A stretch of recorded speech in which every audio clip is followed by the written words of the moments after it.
నమస్తే అందరికి. నా పేరు doctor Nitin, consultant orthopaedic surgeon, Max Care Hospitals Mancherial. ఈ రోజు నేను చాలా కామన్ గా ఉండే పెయిన్ గురించి చెప్పబోతున్నా. ఐటీ ఎంప్లాయీస్, కంప్యూటర్ ముందు ఎక్కువ అవర్స్ కూర్చొని వర్క్ చేసే వాళ్ళకి వచ్చే పెయిన్ గురించి చెప్తున్నా. దీన్ని ఏమంటారంటే టెక్స్ట్ నెక్ సిండ్రోమ్ అంటారు అనమాట. టెక్స్ట్ నెక్ సిండ్రోమ్ మోస్ట్లీ ఏంటంటే లాంగ్ అవర్స్ సిస్టమ్ ముందు పనిచేసే వాళ్ళకి ఏమైతాయంటే నెక్ మజిల్స్ అనేవి పెయిన్ వస్తుంది. ఎందుకంటే మన సిస్టమ్ మనకు హెడ్ ప్యారలల్ లో ఉండదు. అంటే మన హెడ్ అనేది సిస్టమ్ ని చూడడానికి నెక్ ని మనం 40 to 60 degrees బెండ్ చేస్తాం.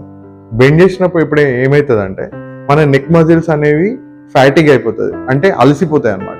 మన నెక్ మజిల్స్ ఫ్యాటిక్ చెంది అలసిపోయి ఆ పోస్టర్, నార్మల్ పోస్టర్ ని కోల్పోయి ఫ్యాటిక్ పొందుతాయి. ఫ్యాటిక్ పొందినప్పుడు నెక్ అనేది ఆబ్వియస్లీ పెయిన్ వస్తుంది.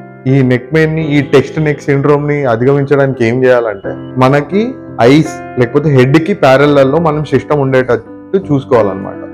ఎప్పుడు దాని యూజువల్ పొజిషన్ లోనే ఉంచాలి. అన్యూజువల్ పొజిషన్ లో అసలు ఉంచొద్దు. అన్యూజువల్ పొజిషన్ లో క్రానిక్ అవర్స్, చాలా రోజుల పాటు అన్యూజువల్ పొజిషన్ లో నెక్ పెట్టినప్పుడు టెక్స్ట్ నెక్ సిండ్రోమ్ వచ్చే అవకాశం ఉంటది.